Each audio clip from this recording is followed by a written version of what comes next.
안녕하세요, 여러분. 저는 국민들의 안전을 지켜드리고자 성실하게 노력하고 있는 아직은 부족한 것이 많은 경찰관입니다. 가진 것이라고는 깡과 패기, 그리고 열정뿐이었던 악발이 작은 청년에게 힘이 되어 주시고 경찰이 되기까지 진심 어린 격려를 아끼지 않으셨던 한 분의 행복한 미래를 응원하며 사연을 보냅니다. 제 나이 22살이던 시절, 대학을 포기하고 경찰 시험을 준비하며 낯선 서울에 올라와 하숙 생활을 시작했습니다. 시도 때도 없이 제 심장은 쿵쾅거리고 발은 호들거렸습니다. 말투가 다르니 성격도 다른 것 같은 그런 사람들과 한 집에 살아야 한다는 조금 어색한 문장이었어요. 눈을 감았다가 솔에서의 삶이 얼마나 새롭고 두려웠는지 깨닫게 되었어요. 하지만 제 자신을 믿고 시험에 합격하여 우수한 경찰이 될 것이라는 다짐으로 두려움을 극복했습니다. 도서와 운동에 몰두했던 당시에는 제가 거주했던 방은 문이 제대로 달려있지 않았고 칸막이 없이 생활했던 작은 방이었습니다. 조그마한 화장실 또한 달린 작은 방은 가격이 저렴하여 밥 문제를 해결할 수 있어 최고였어요. 결국 서울에서 경찰이 되기 위해 올라왔다고 하더라. 열심히 공부하여 시험에 통과할 거라고 확신해요. 하지만 열심히 공부해야 하는데 방해 문짝도 제대로 달리지 않아서 어떻게 해야 할지 막막했습니다. 그래서 할머니는 심각한 표정으로 말씀하셨어요. 할머니의 걱정이 이해가 되어 오히려 기분이 좋았고 반가웠습니다. 이후에는 도서관에서 공부하는 것이 도움이 될 것이라고 말씀하시고 활기차게 웃으셨습니다. 하숙집에서 한 달을 보내면서 알게 된 점은 하숙생들은 밥만 먹고 잠만 자는 것을 알게 되었습니다. 이에 저는 도서관에 가지 않고 방에서 공부하는 시간을 늘리기로 했습니다. 왕복으로 이동해야 하는 도서관 시간을 절약할 수 있어서 더 효율적이었어요. 그러한 결정을 내릴 때마다 생각했어요. 주인 할머니는 조용히 제 방 칸막이 앞에 공부하면서 먹을 간식거리들을 내려놓고 자리를 뜨셨습니다. 돈 없고 가난했던 제게 다른 곳보다 훨씬 저렴한 비용이 장점이었던 그 하숙집은 시간이 지나면서 단점이라고는 눈 씻고도 찾아볼 수 없는 최고의 하숙집이 되었습니다. 할머니는 제가 그때 당시 숨을 담짓한 인생을 살면서 만나봤던 사람들 중 가장 정갈한 분이셨어요. 매일매일이 정성이 들어간 찌개 반찬들과 햅쌀로 지은 고슬고슬한 새밥을 식탁에 올려주셨습니다. 그 식탁에 앉아 밥을 먹으면 밥에 무슨 꿀이라도 바른 것처럼 그렇게 달고 맛있었습니다. 무엇보다 생일날 말 없이 식탁 위에 올라왔던 미역국은 잘못된 부분을 수정한 새로운 문장은 다음과 같습니다. 할머니께서 주신 식사는 결코 잊을 수 없어요. 하지만 밥이 너무 많은 것 같아요. 다른 친구들도 함께 먹어야 하는데 많이 주신 것 같지 않아요? 귀 빠진 날에는 밥을 든든히 먹어야죠. 고기와 밥을 충분히 먹고 있다가 미역국 한 그릇 더 먹으면 돼요. 생일날은 배를 든든하게 해야죠. 과도한 양의 고봉밥에 놀라서 여쭸다가 돌아오는 말씀에 그제야 거꾸로 새 담긴 미역국이 눈에 들어왔어요. 생일까지 챙겨서 미역국을 끓여주시려고 했다는 것은 상상도 못할 이야기였어요. 정말 제 생일에 미역국까지 끓여주셔서 감사해요. 생일을 어떻게 보내셨는지 궁금해요. 적어놓았는데 모를 수가 있을까? 나 아니면 너. 미역국 챙겨줄 사람이 있나? 이렇게 예쁜 자식을 혼자 세상에 두고 하늘도 무심하게 보이시지. 너만 보면 이상하게 한 번씩 더 손이 가는 곳 떠날 사람 자꾸 정주면 안 되는데 가는 짓이 너무나 예쁘니까 밥 한 공기라도 더 주고 싶어 하는 내가 그러니 감격할 것 없어. 너무 예뻐서 너를 주고 싶은 할머니 마음이다. 남기지 말고 꼭꼭 씹어 먹어라. 다른 애들한테는 비밀로 하고 할머니께서 끓여주셨던 고소한 소고기, 미역국이 서서히 입에서 사르르 녹았습니다. 소고기가 들어간 미역국은 그때 태어나서 처음으로 먹어보는 것이었습니다. 밥을 먹는 내내 자꾸 눈물이 울컥하고 올라오면서 참느라고 얼마나 고생을 했는지 되새기게 되었습니다. 모르겠습니다. 할머니의 달콤한 관심은 거기서 멈추지 않았습니다. 명절에는 집에 내려가지 못하는 저를 위해 할머니께서 직접 만든 떡국과 송편을 식탁에 올려주시기까지 하셨어요. 송편이네요. 진짜 오랜만에 먹는 것 같아요. 저한테 송편까지 안 주셔도 되는데 할머니도 드세요. 너를 보면 딱해서 그런지 일찍이 혼자가 됐어도 옆에서 챙겨주는 사람 하나 정도는 다 있어야 하는 법이다. 너 먹는 것만 봐도 배가 부르다. 나는 저 혼자도 아니고 챙겨주는 사람도 없지 않아요. 이렇게 할머니가 맨날 챙겨주시는데 제가 어딜 봐서 혼자예요. 할머니가 이렇게 다른 것들을 챙겨주신다면요. 챙겨주시는데, 그래, 내가 말을 잘못했다. 넌 혼자가 아니야. 내가 맛있는 것도 챙겨주고, 관심도 듬뿍 주고 하니까 공부 열심히 해서 꼭 합격해라. 경찰관이 되어 멋지게 옷을 입은 모습도 할머니에게 꼭 보여주고, 우리 하숙집의 인정을 받게 될 거니까 알겠지? 공부가 힘들어서 막연히 한 번의 시험을 위해 오랜 시간을 공부하고 준비하는 것이 두려워서 내려놓고 싶을 때면 할머니의 말씀을 떠올리며 힘을 냈습니다. 좋은 일도 나쁜 일도 할머니가 계시는 이 하숙집에서 일어난다면 뭐든지 헤쳐나갈 수 있을 것만 같았습니다. 그리고 힘들게 준비한 경찰 시험에 떨어지고 망연자실의 근처 공원에서 넋을 잃고 있던 그날, 오늘은 특별히 맛있는 요리를 해냈는데 그것을 놔두고 외출했다가 돌아오면 먹으라고 전화가 걸려왔을 때 또한 잊을 수 없는 순간이었습니다. 어떠한 일이 있던 제가 반드시 시험에 합격한다고 다짐했던 저를 응원했던 지난날, 창피해지는 순간이었습니다. 사실 시험 치고 나오는 귀로부터도 합격했다고 확신하고 있었습니다. 그러나 불합격이라는 소식을 듣고는 좌절했습니다. 하숙집에 어떻게 들어가야 할지, 집으로 돌아가면서 할머니께 어떻게 말씀드려야 할지 고민이었습니다. 아마 할머니는 반대적일 것 같지만 제가 경찰 시험에 떨어졌다는 사실은 어찌할 바를 모르겠었습니다. 할머니께 왜 그렇게 미안하고 죄송했는지 몰라요. 엉엉 울며 부은 얼굴로 식탁에 앉아 있을 때 왜 울었는지도 시험 성적은 어땠는지도 아무것도 묻지 않으십니다. 대신 고기가 식었다며 가스레인지 앞에 서시며 하신 말씀이 있었습니다. 내가 신문에서 봤는데 경찰이 되려면 내년에 되는 게 좋다고 하더라. 그러더니 올해는 합격하지 않는 게 신수에 좋다고 하더라. 그래도 나는 그런 말을 믿는 사람은 아니었지만 그래도 봤으니 하는 말이야. 오히려 잘 됐다고 생각해. 내심 나는 내가 1년 만에 하숙집을 떠날까봐 서운해하는 참이었는데 공부를 더 하면 더 볼 수 있으니 좋다 생각해. 할머니 못됐다고 생각하지 않습니다. 신경 쓰다가 건네주신 말씀에 아무런 대답도 하지 못하고 고개를 숙이고 퍼먹었던 쌀밥의 맛은 저 멀리 부산 해운대 해변을 모래알보다 푸석하고 껄껄거렸습니다. 그리고 저는 그 다음날 한없이 나약한 아이처럼 알아놓고 말았습니다. 전날 가벼운 차림으로 공원에서 너무 많이 울어서 그랬던 건지 밥을 먹었던 것이 체해서 그랬던 건지 알 수 없었습니다. 제 스스로 느끼기에도 열이 펄펄 끓었고 누워서 몸을 일으키는 것조차도 힘든 상태였습니다. 알람이 울렸지만 방을 나서지 못하고 그대로 이불 속에 들어갔습니다. 다른 하숙생 친구들이 분주하게 아침을 시작하는 소리가 들려올 때도 저는 그대로 이불 속에 있었습니다. 평소와 같은 시간이 되었음에도 제가 방 밖으로 나오지 않고 밥을 먹지 않자 할머니께서 걱정하셨는지 제 방문을 열어 젖히셨어요. 이해야, 늦잠 자냐? 시험 봤으니 오늘은 자유시간이야. 그래도 밥은 먹고 쉬어야 해. 먹으라고 좋아하는 된장찌개와 계란말이를 해놨어. 일어나서 빨리 밥 먹고 자도 늦지 않아. 이렇게 할머니가 말씀하셨지만 얼마나 깊이 자는 거야? 얘가 왜 이래? 한결아, 한결아. 할머니의 목소리가 웅웅거리며 귓가에 들려왔지만 저는 몸을 조금도 움직일 수가 없었습니다. 입술이 제자리에서 붙었다 떨어졌다를 여러 번 반복하면서 정신을 차려보니 저는 병원 침대에 누워 있었습니다.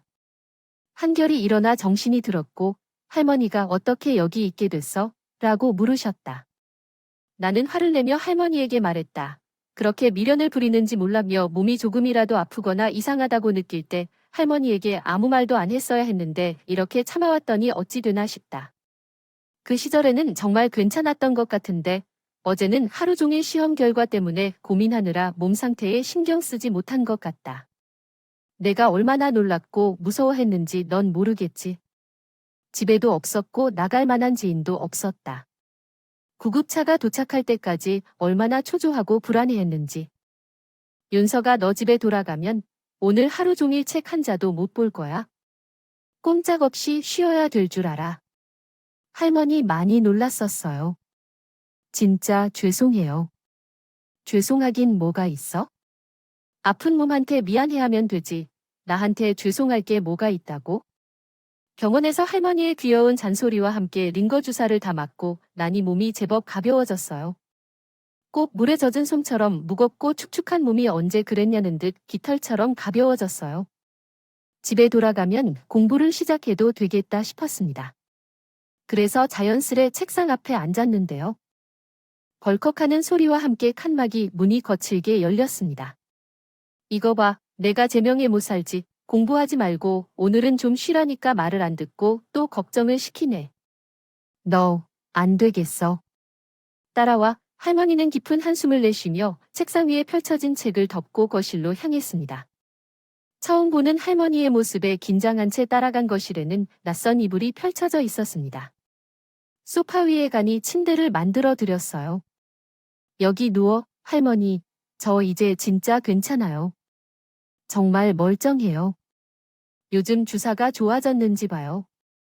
한 방에 이렇게 나아지는 걸 보면요. 헛소리 하지 마. 얼른 누워. 아직 코맹맹이 소리에 얼굴도 시뻘겋고 이때마다 뜨거운 공기가 훅훅 나오는데 멀쩡해지긴 개뿔. 두 번 말하게 하지 말고 얼른 누워. 그래도 여기 누우면 이따 나중에 친구들이 다 볼 텐데. 다 보면 좋지. 뭘 자고로 아플 때일수록 많은 사람들이 관심 가져주고 챙겨주면 더 잘낫는 법이야. 같이 한 집 사는 하숙생들끼리 누가 아픈지 어쩌고 사는지 정도는 알아야지. 안 그래? 아, 얼른 누워. 할미가 계속 말하기에 입이 아파. 할머니의 완강한 고집에 어쩔 수 없이 소파 위에 들어 누웠습니다. 그랬더니 숟가락을 가져다 약국에서 타온 약을 제 입에 넣어주시는 게 아니겠어요? 당황하였지만 순간 어릴 적의 기억이 머릿속을 필름처럼 지나가며 가만히 눈물을 흘릴 수밖에 없었습니다. 제가 눈물을 흘리자 할머니도 고개를 돌리며 잠시 행동을 멈추셨습니다. 꼭 제 어머니가 제가 어렸을 때 약을 먹여주던 그때를 떠올립니다. 매우 어렸을 적에는 약을 모르기 때문에 가루약을 물에 타서 먹여주셨는데 그때는 싫다고 난리를 쳤었지만 지금 돌이켜보니 그때가 좋았다고 생각합니다. 아파서 약을 먹는 것이 좋은 게 무엇이 있겠어요? 그때든 지금이든 건강하게 있어야 최고입니다. 그렇지만 할머니나 할아버지든 아들이나 딸이든 형제자매나 동생들이 더 큰 것 같아요. 그 형이나 누나들도 아플 때에는 제게 해주는 대로 할머니께서도 제게 해주셨어요. 정말로 좋은 것 같습니다. 나도 나중에 아들이나 딸이 어디 있을까요? 내 자식은 없어. 쓸모없는 얘기는 그만하고 빨리 약이라도 먹어. 아들도 없고 딸도 없다고 말씀하시네요. 할머니의 얼굴에는 어딘가 모르게 촉촉한 눈물이 고여 있었지만 차마 물어볼 용기가 나지 않았습니다. 오로지 언제나 그랬듯 조용히 약을 삼가 먹으면서 잠들어야 할 것 같았어요. 할머니의 침묵과 따뜻한 이불 속 온기는 깊은 잠에 빠지게 하고 아버지가 떠나신 이후 처음으로 제대로 된 휴식을 취한 것 같은 기분이었답니다. 할머니께 걱정 때문에 오늘은 하루쯤 공부를 쉬지 않아 나중에 후회하게 될까 봐 그것을 숨기지 않고 진짜 제가 깨끗이 좋아졌다는 것을 분명히 전해야 했습니다. 신기했습니다. 그리고 제 머리맡에 놓인 핑크색 대화와 다 말라버린 물수건을 보고 가슴이 찌릿했습니다. 제가 잠든 동안에도 할머니께서는 제 열을 내리기 위해 손수찜질을 해주셨던 것입니다. 어디를 가신 건지 자리에 보이지 않는 할머니 몰래 집을 나서서 시장에 들렸습니다. 가까운 상점에서는 따끈한 찐빵과 만두를 사서 할머니의 방문을 두드렸습니다. 그토록 심하게 아팠는데도 그만큼이나 기분이 좋았던 것은 그때가 처음이었습니다. 당시 하숙생 머릿수를 돈과 연결시키던 다른 하숙집과는 달리 정이 넘쳤던 정다운 하숙집에서 그렇게 2년이라는 시간 동안 하숙을 하며 인심후한 주인 할머니의 살뜰한 도와줌에 감사했습니다. 보살핌을 받았습니다. 경비 일을 하며 짬짬이 공부해야 했던 힘들었던 시절, 하숙집 할머니의 따뜻한 관심과 애정이 없었다면 순간순간 찾아왔던 힘든 순간들을 혼자 감당하기 정말 어려웠을지도 모릅니다. 집보다 더 따뜻했던 하숙집에서 할머니의 다정한 응원을 받으며 그렇게 최종 시험에 합격하여 꿈꾸던 경찰이 되었습니다. 합격 소식에 저를 끌어안으며 누구보다 기뻐했던 할머니의 얼굴을 아직도 잊을 수가 없습니다. 가슴이 떨리던 경찰학교 교육이 끝나고 드디어 기다린 첫 출근을 하게 되었을 때 그날 저는 알았습니다. 내가 경찰이 되기 위해 태어난 사람이 맞구나 울면서 소리쳤습니다. 당장 엄마를 찾아와. 아빠가 말씀하셨습니다. 엄마를 찾지 못해서 집을 나간 것 같아. 어린 나를 위해 다시 한번 얘기해달라는 방법을 아빠는 모르셨어요. 그래서 나는 길을 따라 경찰서에 갔고 무작정 부탁했어요. 아저씨, 우리 엄마를 찾을 수 없어요. 도와주세요. 하지만 아저씨들은 그냥 나를 달래었습니다. 얼마 지나지 않아 아빠가 경찰서에 왔어요. 경찰 아저씨들은 세상에서 가장 따뜻한 눈빛으로 나와 아빠를 달래며 집으로 돌려보냈습니다. 사실 지금 생각해보면 그때의 상황은 경찰도 어떻게 대처할 방법이 없는 일이었어요. 누구든 집을 떠난 엄마를 볼 때 이해할 수 있을 거라고 생각합니다.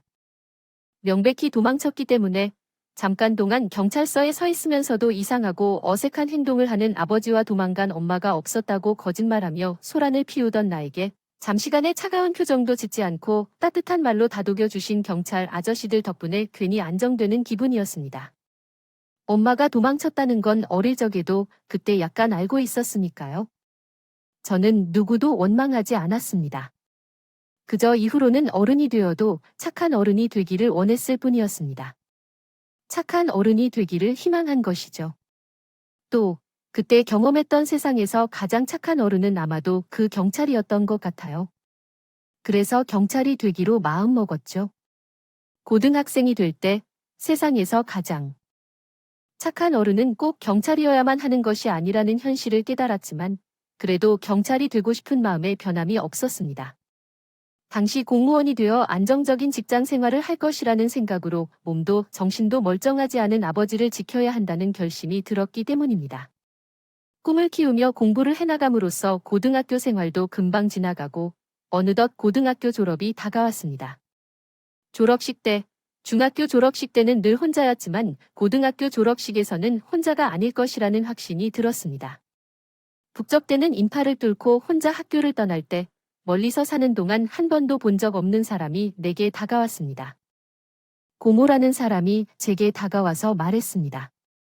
한결아, 나는 내 고모야. 지금 너희 아빠가 병원에 있어. 고모에게 이끌리듯 도착한 병원에는 얼굴에 산소호흡기를 쓰고 눈을 감은 채로 누워있는 아버지가 있었습니다. 고장난 로봇처럼 허공을 떠돌던 아버지의 양팔은 얌전하고 가지런히 배꼽 위에 올려져 있었습니다. 그 모습은 매우 낯설고 무서웠습니다. 예감이 맞았는지 아버지는 하루를 넘기지 못하고 숨을 갸쉬었습니다. 고모는 커다란 울음소리를 질낸 후 짜증스러워했습니다. 그러나 진짜로 우는 사람은 다른 곳에 있었어요. 이 사실을 나중에야 깨달았지만 아버지 말투와 행동이 어눌해진 이유는 뇌경색 전조 증상이 있었기 때문이었습니다. 그렇게 아버지가 떠나셨어요. 아버지의 장례식 때 처음 보는 어른들이 왜 그렇게 슬퍼하는지 전혀 이해할 수 없었습니다. 검은 옷을 입은 사람들이 몇 명이나 아버지의 사진 앞에서 작별 인사를 하고 처음 보는 아저씨가 저를 안아주며 어깨를 토닥여 주었어요. 저는 가만히 앉아 있을 뿐 아무것도 하지 않았죠. 그냥 모든 것이 낯설고 실감이 나지 않았습니다. 너 대학은 어디로 갈 거니? 넋을 넣고 앉아있는 책을 살펴보는 분이 물었습니다. 저는 고개를 가로절로 했어요. 대학은 갈 생각이 없었습니다. 경찰 시험 공부를 하고 있어 경찰이 될 생각이었으니까요. 대학에 가는 등록금도 문제였지만 그게 되기 전까지 뭔가 아까운 감정이 들었습니다. 나 대학에 가지 않겠다는 내 결정에 고모는 안심한 듯한 한숨을 내쉬었습니다. 그리고 나를 끌어안았던 아저씨를 불러 구석으로 데려가 대화를 나누더군요. 한결이는 제가 대학에 가고 싶지 않은 것을 알고 계셨나 봅니다. 아마도 아빠가 어떻게 살아가는지 보며 잘한 녀석이 대학을 원하면 그것도 깡통을 치워라고 생각하셨을지도 모르겠네요. 지금은 어떻게 해야 할지 모르겠고 우선 군대에 가야 하나 봅니다. 돌아왔을 때는 나도 어른이고 성인이니 혼자서 잘 살아야겠죠. 하지만 아직은 어리고 힘들 것 같네요. 아, 그렇다면 누나와 함께 살까요? 언제부터 형님네를 가족 취급했다는 거죠? 하고 싶으시다면 혼자 하시고 나는 우리 가족을 돌보느라 정신이 없네요. 이야기의 의미를 이해했습니다. 진주먹이 꽉꽉 쥔 채로 떨리는 것을 느꼈어요. 장례식장에는 사람이 거의 없었고 그들의 목소리가 울려 퍼지며 목욕탕에서 이야기하는 소리처럼 느껴졌습니다. 급하게 일어나 그들이 있던 자리로 향했고 테이블에 올려진 말은 비틀어진 수잎들을 보았습니다. 몇 점에는 지저분하게 양념이 묻혀 있고 아무렇게나 뒹구는 나무젓가락이 있었습니다. 그 앞에서 우뚝 멈춰 선 그들의 눈동자는 너무나 소름 끼쳤습니다. 테이블을 엎어버리고 얼굴에 양념을 바르고 싶은 충동을 이기며 나는 착한 어른이 되어야 한다고 말해야 했습니다. 모든 것이 필요 없다고요. 그냥 가세요. 뭐, 예? 뭐라는 거야? 한결아, 어른들끼리 얘기하는데 끼어들지 말아야 해. 들어가 있어. 그래. 인마. 고모하고 삼촌 말씀하시는데, 새파랗게 어린 자식이, 고모, 삼촌 대체 누가요? 아줌마, 아저씨 대체 누구신데요? 언제 봤다고 고모의 삼촌이라는 건지 아세요? 저는 모릅니다. 그러니까 시끄럽게 하지 말고 그냥 나가세요. 나가라고. 아빠의 장례식은 그렇게 나무젓가락에 말라붙은 양념 부스러기처럼 지저분하게 끝이 났습니다. 원래도 딱히 말소리가 오고 가지 않았던 저희 집에 아빠의 조용하고도 분주해진 소리마저 사라져서 정말 아무것도 남지 않은 기분이었어요. 그 고요한 외로움을 견딜 수 없어 결국 얼마 지나지 않아 군대에 들어갔습니다. 군대에서 누군가 나를 괴롭힐까 걱정도 했고 두려움도 앞당겼지만 운이 좋았는지 제대로 대해주는 사람들만 있었습니다. 두근거리게 대해주거나 무시하는 사람들 중 하나이기도 했죠. 군대에서 남은 개인 시간을 최대한 활용해서 정말 미친 듯이 공부했습니다. 잠이 든더라? 제게는 잠조차 오지 않았어요. 가슴속에서 이해할 수 없이 뜨거운 용암 같은 것이 흘러올랐어요. 특별히 누군가에게 복수하거나 사랑하지러 않고 있거나 것도 없는데 말이에요. 경찰이 되려고 공부한다는 말에 무도 단증을 딸 수 있게 알려주고 공부할 책을 사주는 선임도 있었습니다. 그 선임 덕분에 제가 서울 생활을 시작하게 되었어요. 경장님이 책은 또 언제 가져오셨습니까? 감동할 것 없어. 진심으로 내가 잘 됐으면 해서 그래. 나는 너처럼 열정적으로 불타오르는 사람을 보면 힘이 나고 나도 열심히 산다고 사는데 나한테 더 큰 자극이 된다고나 할까? 같이 지내면 좋은 영향이 있을 것 같고 나도 다 나 좋다고 하는 거야. 이게 다 감사합니다. 전 해드린 것도 없는데야. 입가책이 뭐라고 그렇게 감동받은 눈을 해 민망하게 전역하고 나 모르는 척하지만.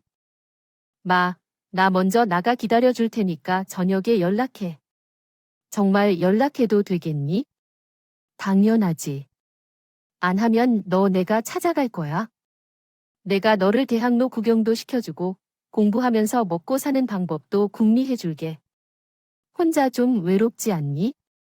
너나 나나 그렇게 생각한 것보다 훨씬 더 좋은 영향을 받으며 군 생활을 마치고 전역을 했다.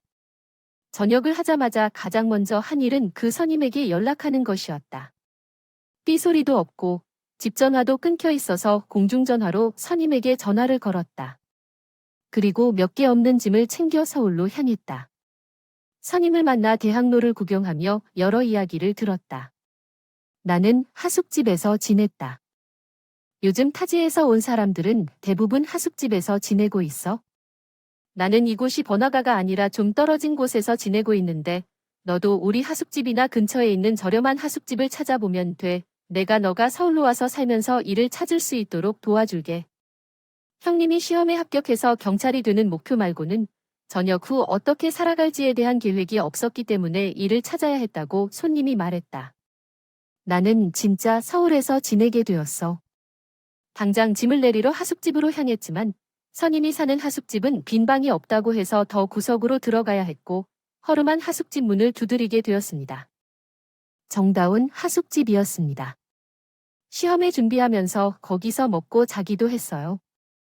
그곳에서 꿈꾸던 경찰이 되면서 첫 월급을 받았던 날 용기를 내어 하숙집에 갔습니다.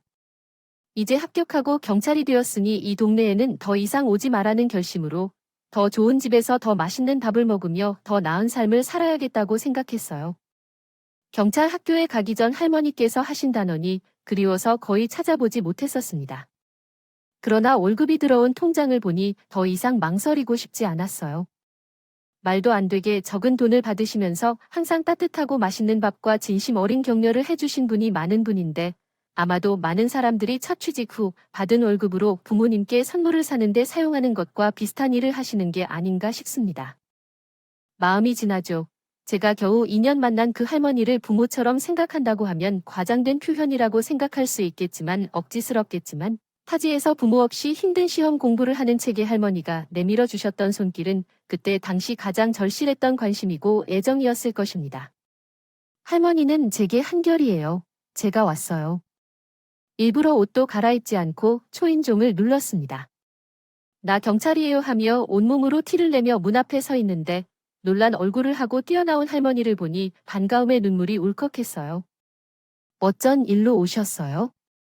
바쁠 텐데 안 바빠요. 퇴근해서 이거 받으세요. 이게 뭐야? 오늘 처음으로 월급을 받았어요. 비싼 것도 고급스러운 것도 아닐지라도 제 마음만큼으로 충분합니다. 조금만 어렴풋이 담아두었어요. 받아주실 수 있겠어요? 아니요. 제가 뭐라고 이런 것까지 모두 주신다고 하세요? 아껴둔 다음에 너 좋은 것 좀 먹고 하는 게 어떨까요? 제가 뭐라고요? 죄송해서 못 받을 것 같아요. 도로 가져가서 환불해주면 이해하실 거예요. 환불 안 돼요. 영수증도 다 버렸어요. 그러니까 받기 싫으면 버려야 합니다. 받으세요. 정말 간단한 거예요. 그리고 할머니께만 주는 것도 아니었어요. 무슨 말씀이신 건데요? 제가 공부하는 동안 응원해주신 분들께 조금씩 드리는 거예요. 사실 선물을 준 분은 할머니뿐이었지만 부담 가지시지 않게 다른 분들께도 주었다고 속새로운 존재를 만들어냈습니다. 그래서 그때서야 선물을 확인하시는 할머니의 표정을 보니까요. 웃음과 눈물을 보이지 않는 묘한 표정이었습니다. 이게 뭐야? 어머, 이건 스카프가 아니야. 내가 이게 어떻게 어울린다고? 이거 많이 비싸 보이는데. 너 정말 좋은데? 미안해서 어떻게 계속 미안해요? 그동안 받은 응원에 비하면 정말 아무것도 아니에요. 비싼 것도 아니고요. 한번 해보세요. 와, 잘 어울리는데요. 누가 보면 20살이냐고 하겠어요. 이해가 무슨 소리야? 60살 넘은 할머니한테 누가 들을까요? 남자다운 말을 하는 게 좋겠어요. 저 이제 자주는 아니더라도 가끔씩 놀러와도 되시죠? 제가 심심해서 갈 데가 없어요. 아시겠죠? 저 혼자인 거. 너 그때 서울에서 데려온 선임 만나 뭔가요? 아직도 해외에 있네요. 돌아올 생각은 없나 봐요. 연락도 없고 무소식이 희소식이라니 다행이겠죠. 예전에 떠난 학생들이 다시 찾아와서 얼굴을 보고 안부를 묻고 하는 게 좋겠지요. 혼자 살아가는 내 인생에 재미가 있는 걸까요? 그래도 한편으로는 젊은 청년이라 해서 경찰서 사람들과도 잘 지내고 다른 곳에서 친구도 사귀면서 살면 늙어서 조금이라도 남은 사람이 있게 되어 할머니 말씀이나 잔소리 같아도 다 뜻이 있는 거요. 알겠어요, 할머니. 저는 많은 친구가 있어요. 아이고, 빤질하던 어린 사내가 2년 사이에 어른이 된 걸 보면서 정말 수고했어요. 이제 원하던 대로 살게 된다니 축하해요. 앞으로는 더 좋은 날이 기다리고 있을 거예요. 힘들면 밥 먹으러 언제든지 와도 돼. 다른 건 못 해줄지 몰라도 밥은 해줄 수 있잖아. 근처에서 술을 마시면 방 한 칸 내어줄 테니 택시비를 아낄 겸 와서 자고 가도 좋아. 스카프 한 장이 홀랑 넘어갔는데 내가 못 살아. 할머니는 기분 좋은 미소를 짓으시며 말씀하셨어요. 그 이후로 종종 할머니께 안부를 전하며 연락했고 힘들지 않아도 힘들다고 하며 밥을 먹으러 가기도 했어요. 하지만 근처에서 술을 마시는 날이 있어도 하숙집에 찾아가지는 못했습니다. 더 이상 그곳에 살지 않는데도 밤늦게 문을 두드리는 것은 죄송했던 이유와 함께 3년 후 할머니께서 갑자기 하숙집을 닫으셨습니다. 한결아는 더 이상 하숙을 하지 않겠다고 결심해 부산에 살고 있는 우리 언니와 함께 살고자 했습니다. 어느 날 갑작스러운 이별 소식을 듣고 나서 잠시 동안 연락이 끊기기도 했습니다. 걱정되었지만 다른 대안도 없었고 1년 뒤에는 기다리던 할머니로부터 건강 상황과 식사 여부를 묻는 전화를 받았습니다. 그리고 결혼을 전제로 만나고 있던 여자친구와 함께 부산 여행을 가서 할머니를 만나기도 했습니다. 다행히 여자친구는 대학 시절 존경했던 선생님과 아직도 연락을 주고받고 있습니다. 간간히 식사도 하거나 다른 일을 하는 자신과 다른 점이 뭐예요? 라고 해서 이해해 주었습니다. 그리고 7년 정도의 세월이 흘렀는데 그동안에 제가 그 여자친구와 결혼을 하고 아내를 닮은 예쁜 딸과 저를 닮은 뺀질뺀질한 아들을 갖게 되었습니다. 전역한 후에 서울로 불러서 사업을 해야겠다며 해외로 나간 제 군대 시니어는 그곳에서 꽤 유명한 사람이 되었다는 소식도 들었습니다. 살아가며 바쁘고 속은 듯했지만 항상 사랑으로 가득 채워진 제 하루들은 행복하기만 하다가도 바빴습니다. 그러던 어느 날 하숙집 할머니가 서울로 돌아오셨습니다. 그때 그 하숙집으로 전화가 와서 서둘러 가니 할머니가 이미 도착했어요. 어떻게 오셨는지 전화를 주시더군요. 제가 마중이라도 나갔을 텐데요. 바쁜 사람이 왜 이렇게 날 마중 나오러 해요? 버스도 있고 기차도 있고 다 있는 듯한데 왜 이렇게 뛰어왔어요? 숨 참아 쉬기 힘들 정도로 놀라고 반가웠기 때문이죠. 이 짐들은 뭐예요? 언제 다 이것들을 다 준비했어요? 제가 준비한 게 아니라 어떤 것들을 부산에 내려놓고 돌아왔다가 다시 서울로 왔어요. 제가 너가 그리워서 돌아왔어요. 그게 정말이에요. 함께 지낼 거라고 했던 가족들은 어떻게 해요? 할머니는 한숨을 깊이 내쉬며 식탁 의자에 기대어 앉으셨습니다. 힘없이 고개를 숙이는 얼굴에 예전보다 더 늘어진 주름이 마음 아프기도 했습니다. 내가 먼저 갔는데 왜 뭔가 보러 부산에 내려갔겠어요? 당신을 보고 내려갔어요. 과거의 가족이란 사이라고 내가 그 어떤 것인지 이해 못했었기 때문이죠. 몹쓸 병에 걸려 고생하는 것을 보니 안타깝다. 함께 지냈지만 조금이라도 편하게 있으면서 하루라도 천천히 가라고 했다. 그래도 7년이나 더 살았으니 그걸로 되었어. 의사는 길어야 3년이라 했지만 4년을 더 살았네.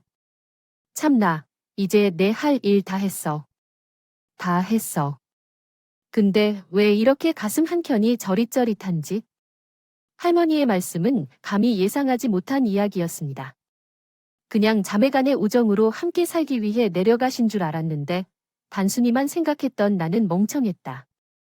장래에 왜 저를 부르지 않으셨냐고. 묻는 내 말에는 짐이 되고 싶지 않았다는 말씀뿐이었습니다. 왜 그리 불쌍한 표정으로 나를 보세요? 우리 언니는 아프다고 그게 속상했어요. 살 만큼 살기도 했어요. 내보다 5살이 더 많은데 근데 잘 보내줬다 싶으면서도 마음 한편이 자꾸 뭔가 생각에 잠긴 듯 했어요. 한참 말씀이 없으셨던 할머니께서 꺼낸 이야기는 아주 오래되고 가슴 아픈 이야기였습니다. 내가 우리 언니를 그렇게 둔 후에 나니 이제 진짜 나 혼자 남았다는 생각이 들었는데 사실 그게 아닌 거예요. 내가 너한테는 가족이 없다 그리 말했지만 나도 있었어요. 가족이 똘망똘망한 눈으로 엄마하고 포맷 속에서 안기던 조그만 강아지 같은 자식이 있었어요. 내가 부족해서 능력이 없어서 끝까지 지켜낼 수 없었던 게 한이라면 한이야 아니다. 한이고 말고 이런저런 얘기하다 말았지 못하게 되는 상황 속에서 법원에서 양육권을 아빠에게 주었어. 그때 경제적으로 아빠네 집이 나의 것보다 훨씬 좋았기에 아들을 잘 키워줄 것 같아서 흐뭇한 마음으로 떠났다. 더 좋은 환경에서 아들을 키우면서 부족함 없는 엄마가 되겠다며 피눈물을 흘리며 다짐하고 열심히 살았다. 인생의 주인공이 나가 아니었듯이 어느 날 전화가 왔다.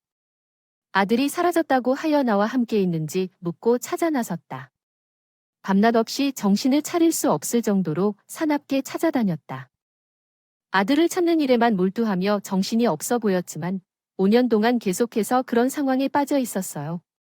그 사람한테서 연락이 왔다고 해서 내 아들을 찾았다는 말을 들었을 때 기쁨에 바로 받아들이기도 했습니다. 하지만 그가 포기하자고 하니 정신이 혼란스러웠어요. 죽었는지 살았는지 알 수 없었던 5년 동안의 실종 상태로 인해 주민등록이 취소되면 사망으로 간주된다는 법적인 시스템도 있었거든요. 하지만 내 아들이 죽었다는 사실을 받아들이기 어려웠어요. 계속해서 찾다가 결국 포기하고 마음에 담아두고 살아야 했어요. 나쁜 엄마였던 것일까요? 하지만 이제 다시 제 삶을 살아보기로 하면서 찾는 일을 포기했어요.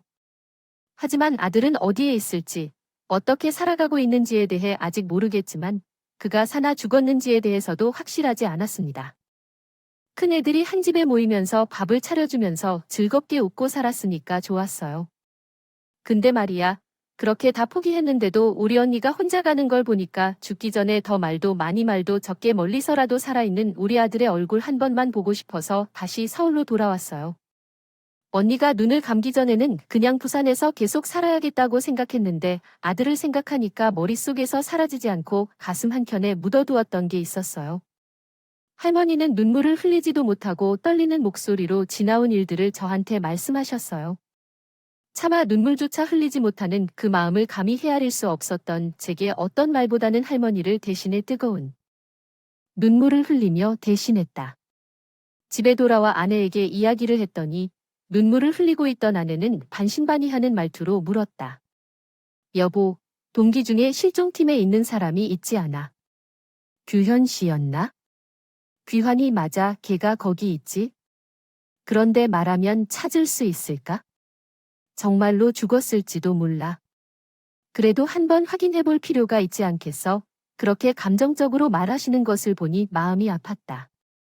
다음 날, 저는 그 친구에게 연락하여 할머니의 아드님을 찾아보기로 결정했다. 포기하지 않고 살아온 지난 날들 중 어떤 소식이 있는지 궁금했습니다. 면사무소와 경찰청 전산망을 통해 비슷한 나이의 동명이인이 발견되었고, 이를 조사하기 위해 수많은 동명이인을 확인해야 했지만, 이 과정에도 끈질겨 참여했습니다. 할머니의 아들을 찾는 것이 너무나 간절했고, 경찰이 되기를 응원해주신 할머니께서는 경찰이 된 후에도 무언가 제대로 된 일을 해드리고 싶어 했습니다. 그리고 며칠 뒤, 믿기 어려운 소식을 듣게 되었습니다. 할머니가 미처 찾지 못한 아들로 추정되는 분을 만나려고 해당 파출소를 방문했습니다. 마음이 두근거리고 설렜으며 그분이 할머니의 아들이 맞기를 진심으로 바랐습니다. 그리고 간절한 우리의 기도가 하늘에 닿았는지 확신할 수 없었던 할머니의 아버지를 다시 만날 기회를 얻게 되었습니다. 내가 어디를 선호하느냐? 그래, 정말 내 아들이 너를 선호하겠어? 어머니, 엄마, 눈물이 나는 성공 장면을 지켜보며 더 이상 버틸 수 없어서 자리를 떠났고 함께 힘든 시간을 겪은 친구로부터 상세한 이야기를 듣게 되었습니다. 그래서 예전에 마지막 기억이 아버지가 무엇을 부탁하러 나갔느냐고 숙소로 나갔을 때였다는데 그 순간에 몸이 약해져 계단 아래로 넘어졌다고 합니다. 그 이후 모든 기억을 잃었다고 하며 정신이 번쩍 들었을 때 어떤 허름한 집에 할아버지가 계셨다고 합니다. 할머니와 할아버지가 기억하는 게 없었으니 이름도 나이도 기억이 안 난 어린아이를 아무것도 모른 채로 그 아이를 돌보았고 몇 년이 지난 후 늙은 영감이 죽기 전에 말했다. 내가 사실 내가 길에서 데려왔다고 믿었던 살아 돌아온 아들의 죽은 아이야. 그 말이 이해되지 않아서 아무런 화도 나지 않았다. 할아버지가 돌아가고 나서 이웃들이 없는 고등학생을 데려와서 식당에서 설거지를 가르치고 어떻게 살아야 하는지를 알려주었다. 그리고 30대가 되어도 전부를 잊어버린 상태로 20년 이상을 살아왔지만 최근의 기억이 다시 돌아왔다. 아무래도 자신의 이름, 생년월일, 엄마와 아빠의 이름, 그리고 살던 주소를 치료를 받지 못했다고 경찰서를 찾아갔다고 합니다. 그분의 마음이 어떠했을지 상상조차 할 수 없을 것 같습니다. 할머니께서 비로소 그 가족이 있었다는 사실을 깨달았을 때의 마음을 간절히 이해할 수 없었습니다. 가족 없이 살아온 경험은 어떤 마음을 지닐지 알 수 없을 것 같습니다. 경찰서 문을 열고 들어가면서 눈물로 범벅된 얼굴을 한쪽 벽 쪽에 비추어 놓고 함께 서로의 얼굴을 확인하며 서로를 안아주는 두 사람의 모습을 보게 되었습니다. 나도 모르게 눈물이 커져 그 모습을 지켜보면서 무엇을 하든지 어쩌다가 할머니가 저를 지목하는 낯익은 이 지난 날을 느꼈습니다. 저를 부르시며 손을 뻗으셨습니다. 한결아, 이리 와봐. 그리고 와서 봐라. 여기가 내 아들이다. 최한결이라고 합니다. 감사합니다. 경찰 선생님. 감사합니다. 저의 인사가 채 끝나기도 전에 그분이 저를 갑자기 끌어안으셨습니다. 떨리는 숨소리와 축축한 어깨축지는 그동안의 힘든 마음을 대변하는 듯했습니다. 이제라도 다시 만날 수 있게 돼서 정말 다행이라고 무사히 살아계셔 주셔서 정말 감사하다고 말씀드립니다. 그분을 끌어안으며 그렇게 믿을 수 없는 드라마 같은 모자상봉이 성공적으로 끝나고야 말았습니다. 이제는 지난 동안 보아왔던 얼굴과는 차원이 다르게 밝은 표정을 지은 할머니를 만나고 있습니다. 물론 할머니처럼 매우 친절한 인상을 주시는 아버님과도 형제처럼 서로를 부르며 잘 지내고 있습니다. 아직 서로가 매우 친한 사이는 아니지만 앞으로 서로에 대해 더 많이 알아가다 보면 서로에게 점차 가까워질 것이라고 생각합니다. 할머니를 너무나 좋아하셨기에 할머니의 특징이 담긴 행동들까지 세밀하게 닮아 있습니다. 저의 물음에 선호 형님이 다른 기억보다 이해하지 않으셨다고 대답하셨습니다. 앞으로 엄마와 함께 쌓아갈 추억들이 더 소중하고 밝아질 거예요. 괜찮아 한결아, 다 내 덕분이야. 나 정말 꿈을 꾸는 것 같아. 믿기지 않아. 형님은 꿈을 꾸는 듯해. 기분이 정말 이상하다. 너무 행복해. 할머니 덕분에 꿈을 이루었으니 마찬가지거든. 정말 나한테 잘 해주셨어. 평생 잊을 수 없을 정도로 우리 엄마보다 훨씬 더 많은 날이 지나고 두 분께 진정한 행복을 기원한 지 어느덧 5년이 흘렀어요. 그 사이에는 크고 작은 많은 사건들이 있었지만 그때 형님이 하신 말씀처럼 우리에게는 지나온 날들보다 앞으로 함께할 날들이 더 소중하기에 그 어떤 때보다 현재를 더 잘해야 한다고요. 살아보려고 노력하며 지내고 있습니다. 자꾸 말랐던 그러나 악으로 깡으로 경찰이 되고자 했던 촌뜨기 청년이 서울에 상경했습니다. 꿈을 이룰 때까지 옆에서 가족처럼 챙겨주고 힘이 되어준 고마운 어르신께 저희 꿈을 이룬 것만큼이나 커다란 행복을 안겨드릴 수 있게 되어 진심으로 행복합니다. 어쩌면 제가 경찰이 되고 싶었던 이유가 이렇게 좋은 할머니를 만나고 행복한 가정을 되찾아 주기 위해서였을지도 모릅니다. 긴 이야기를 들어주셔서 감사합니다. 모두 사랑하는 사람들과 행복하시길 바랍니다. 지금까지 사연을 들어주셔서 감사합니다. 사회를 재밌게 즐기셨다면 굉장히 기쁘겠습니다. 구독과 좋아요를 눌러주세요. 감사합니다. 안녕히 계십시오.